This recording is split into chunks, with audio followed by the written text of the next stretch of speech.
Hi, I'm back, folding more laundry. And Greg's playing. Can you see him? There he is!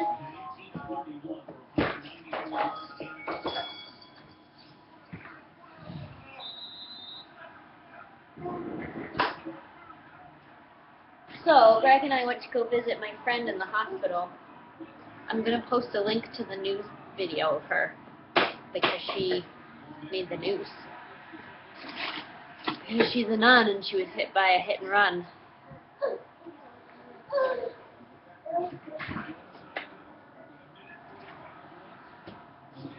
So my mom called me at like 12:30 today and she said, "Are you ready? I'm going to come pick you up." And I was like, "Oh, Greg just went down for a nap." But okay, come on over. So she did.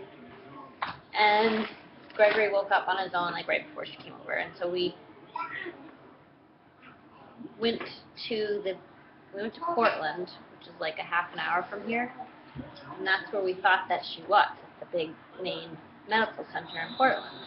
So we drove all the way there, which, by the way, I think it was like the high today was 26 degrees Fahrenheit. And it's really windy. It feels like January.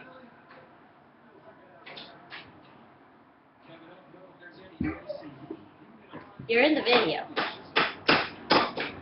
Care? So Gregory and I and my mom, we drove all the way there, and there was no parking in the regular parking lot area where you normally park. So we had to park in the parking garage, and we had to go all the way up to the top floor. That's how full the hospital was.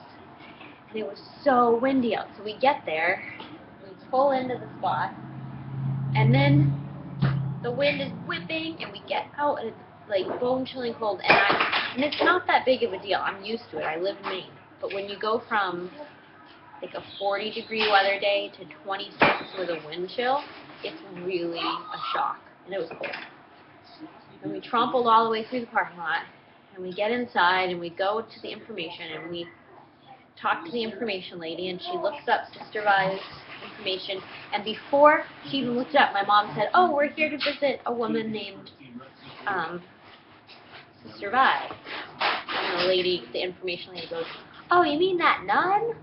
So it was cool. She was famous to us.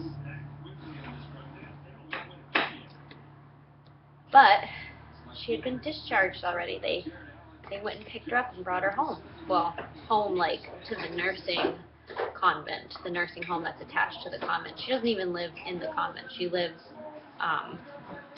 she has like another group of sisters live together in a house across the street from where she works, and that's not the convent. She was at the convent, which we kind of assumed that she would be, because that's where they send all the ailing people. So we called, and she was there, and we drove out. Now, that's like another half an hour south, so like different direction. So we drove like half hour, 40 minutes north. She wasn't there. Turned around, drove a half an hour south in hopes that she would be there, and she was. So we went in, and they were taking visitors, which was nice. But before we got to her room, we had to walk down this little hallway and go into, like, turn and go down another hallway. And so sitting in, like, the corner where those hallways were was this little nun, and she was definitely senile, and she was sitting there with, like, a nurse's aide. And as soon as she saw Gregory, she, like, perked up, and she had like a shawl around her shoulders, and the shawl came off, and she like perked up. She was like, "Oh, baby, baby, baby, baby, baby, oh, baby, oh, baby, baby." And so how can you deny someone the opportunity to like be around, like to let her share her time with the baby? And it was just so sweet. It touched my heart so much, and she was just so excited to see Greg. And she wasn't that senile. Like, it wasn't something that was, like, obvious. It was something where you kind of had to question, like, is she in her right mind? But after a little while, I figured out that she wasn't. So I said, "Well, what's your name?" And she said,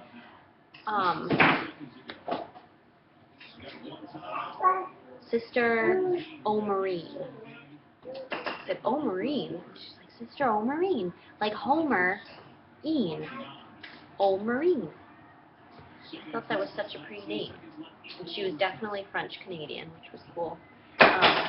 And you have to know, like, growing up, we always went to this huge convent on the ocean, and where all of the sisters lived and retired, and it was like just a big, huge retirement home for all of the sisters. It wasn't the infirmary where they would be taken care of. It was just the retirement home. But then they sold that property, and since then, that property has been completely torn down, and all of the sisters that used to live there, they moved into like the convent that's like attached to the infirmary. So like they have the infirmary where the sick sisters go, and then they also have just the convent. So this sister was there to live in the infirmary. But it was like, it kind of felt like going home in a sense, because like we spent so much time at Bayview, which was the place where they used to live. And so seeing her, I don't think I remember her as a kid, but she just had this sense of peace about her. And I instantly trusted her right away. And so we spent like a good 5 minutes just sitting there talking to her, and she was just so excited to see Greg, and she just kept, gently touching his hand or like, playing games with him. And she said, "Oh, you made my day, a baby, a baby. What a great gift the Lord has given you to be able to have your own children and to grow them inside you and then to give birth to them. The Lord definitely has his hand in that." And it was really, really nice. And so then we left her and we went to go see Sister Vi, who had just showed up in her room, and she didn't know that it was us that was coming to visit her. And so then she was telling us all about the hit and run and how they still don't know who did it, and how she said she doesn't really remember what was happening before or after. She just said that one of the men who stopped traffic said that he didn't see anyone. He didn't see any cars. He just saw garbage trucks. So I wonder if a garbage truck hit her. Whoever it was still hasn't come forward, and I don't know if they ever will. It would be nice if they would, but at any rate, so the accident happened on Monday, and she had arm surgery on Friday. Yeah. What? It was in the Boston Herald. It was the accident was in the Boston Herald, I guess. How did you find that out? Google. You Googled it? Yeah. So you can Google it. Sister Vi, Maine, hit and run. See what comes up. No, I just hit none. Oh, you just hit none, hit and run? Yeah.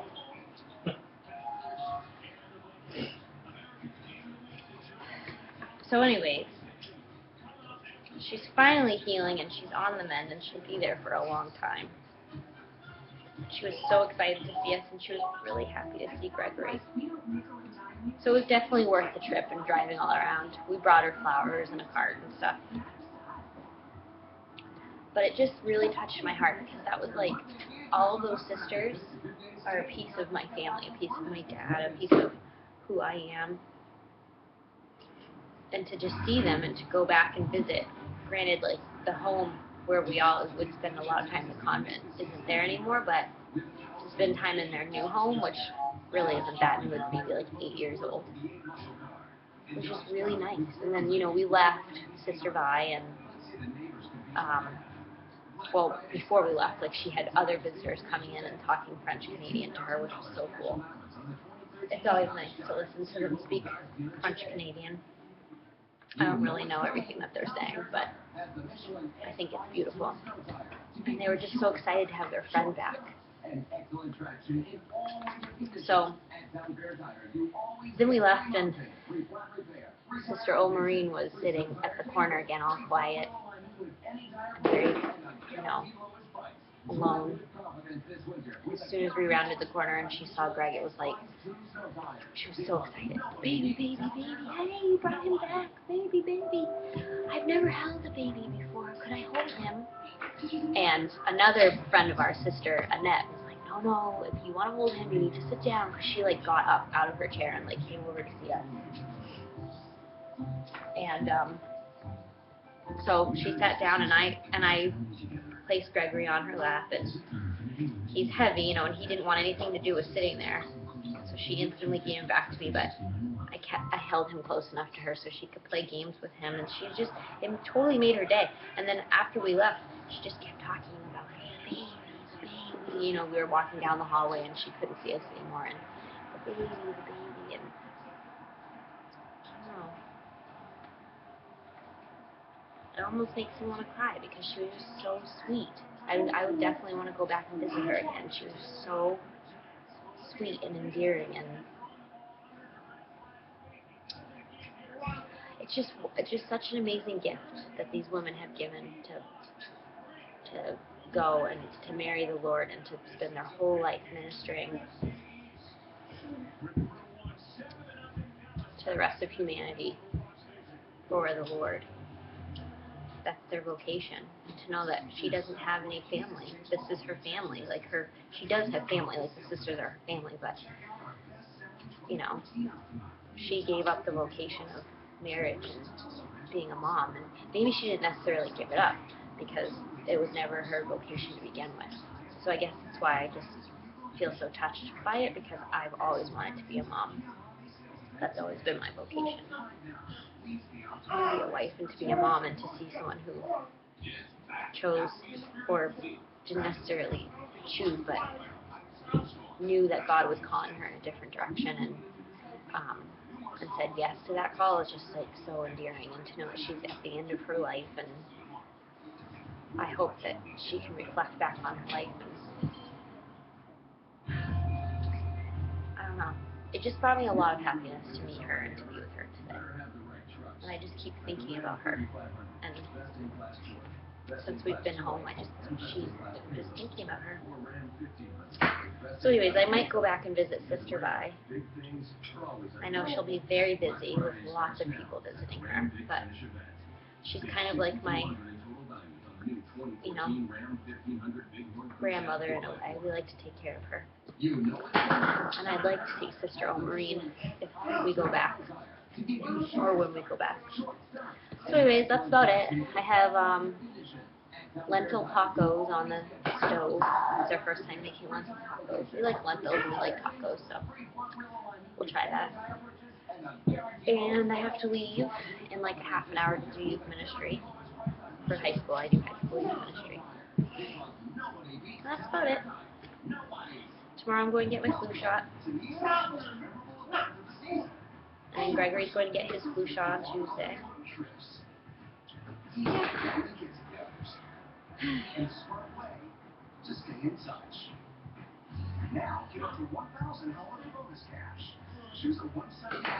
What did you do today?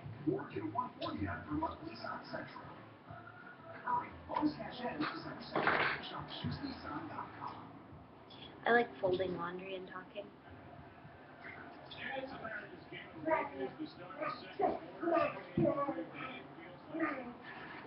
Gregory is just crawling around under the desk.